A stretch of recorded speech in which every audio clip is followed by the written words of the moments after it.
Pessoal, tudo bom? Meu nome é Pedro Teixeira, sou um dos sócios fundadores da Tropos Lab, uma das mais experientes aceleradoras de startups da América Latina. Eu vim falar com vocês hoje sobre um dado que apareceu no Brazil Digital Report, né, que fala um pouquinho sobre o número de patentes e como que o Brasil está posicionado em relação a patentes no mundo.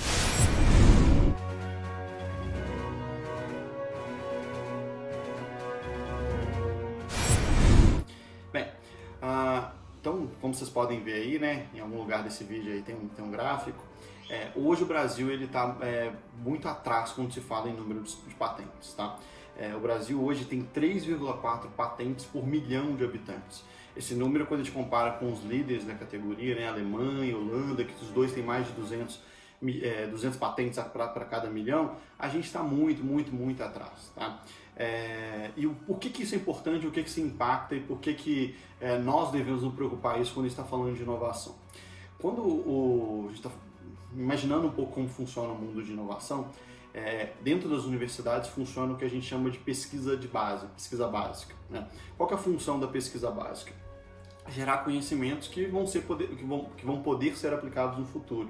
Então, quando alguém, por exemplo, está tentando entender como que funciona uma partícula, como que funciona alguma interação química, muitas vezes aquilo ali ainda não tem uma utilidade prática no dia a dia que é tão fácil de ser vista. Só que essa pesquisa permite um próximo passo da pesquisa, que permite um outro passo, que lá na frente vai virar, por exemplo, um fármaco, um remédio que a gente utiliza no dia a dia, ou um novo processo para você tratar resíduos de uma empresa de petróleo e assim por diante, tá? Bem, então hoje o Brasil ele já tem até uma posição um pouco mais favorável na parte de pesquisa. A gente tem grandes universidades que são reconhecidas a nível mundial, então a gente tem USP, Unicamp, o FMG, o FRJ, né? Então várias universidades, não só essas que eu falei concentradas obviamente na região sudeste, mas boas universidades espalhadas pelo país. Só que o nosso meio acadêmico ainda trabalha muito só para gerar o que a gente chama de papers, né? Os papéis científicos aí. Então, esses papers, eles são a forma de publicação, então você vai nas grandes revistas científicas, só que se você não protege isso como uma patente, a chance de aquele conhecimento seja aproveitado por uma outra pessoa é muito grande, né? Então, na prática, a gente investe em pesquisa, a gente forma ótimos pesquisadores, mas a gente não aproveita o resultado dessa pesquisa para gerar a receita para o país de uma forma geral, né? Por outro lado, então eu falei das universidades, as empresas brasileiras elas também têm um papel importante nisso.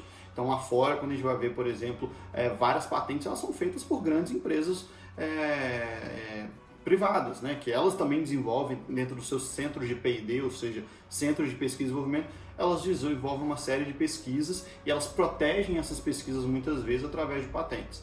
Essa também não é uma realidade brasileira, né? Seja porque muitas vezes a gente tem matrizes aqui, seja porque as empresas brasileiras, a gente não tem matriz aqui, né? A gente tem só as filiais, ou seja porque as empresas brasileiras têm um interesse muito baixo em gerar pesquisa, gerar desenvolvimento. Nós somos os famosos followers, né? Ou seja, nós somos seguidores do que é desenvolvido lá fora. Isso faz com que as empresas que têm um papel fundamental no desenvolvimento dessas patentes também não atuem da maneira que deveriam. Então o resultado é esse, a gente gera pesquisa, a gente tem pessoas trabalhando em vários setores importantes, mas isso não gera conhecimento para se reter no país, né? Associado a isso, a gente tem um dado grave hoje no Brasil, né? A gente está vivendo um cenário de desemprego, mais ou menos 12% da população hoje está desempregada, e existe uma tendência de que à medida que você vai subindo no degrau aí do desemprego, do degrau da formação, então quando você sai, por exemplo, de alguém que tem formação no ensino fundamental para alguém que tem ensino médio, alguém que tem uma graduação, à medida que você vai subindo essa escada, o desemprego ele cai, né? Só que quando você chega nas etapas de mestrado e doutorado, esse desemprego ele volta a subir, né? Os níveis de desemprego hoje na área de doutorado eles se giram em torno de 25%. Então, o que isso também nos demonstra?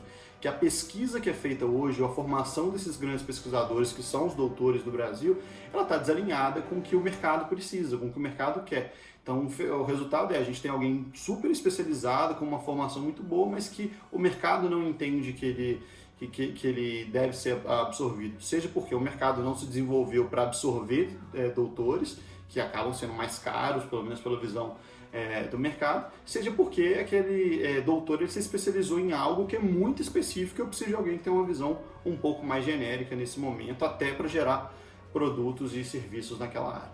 Bem, o fato é que esse é um cenário preocupante, né? A gente precisa melhorar isso se a gente quiser ser referência dentro desse mundo de inovação e mundo de empreendedorismo. Se a gente quiser um desenvolvimento econômico do Brasil, a gente precisa começar a mudar um pouco desse cenário, assim, desde ontem, tá? Hoje o Brasil, ele tem investido na área de empreendedorismo em novas tecnologias, mas muitas vezes as startups que surgem daqui, elas ainda são muito pobres quando se fala em tecnologia. O grande diferencial que a gente poderia ter seria através de realmente trazendo negócios na área de biotecnologia, engenharia, nanotecnologia, assim por diante, para conseguir formar negócios que consigam competir a nível mundial, mesmo sem todos os recursos de marketing, por exemplo, que você tem lá fora de investidores. Tá bom? Bem, fica esse recado aí e a gente continua discutindo sobre outras coisas no próximo vídeo. Tchau, tchau!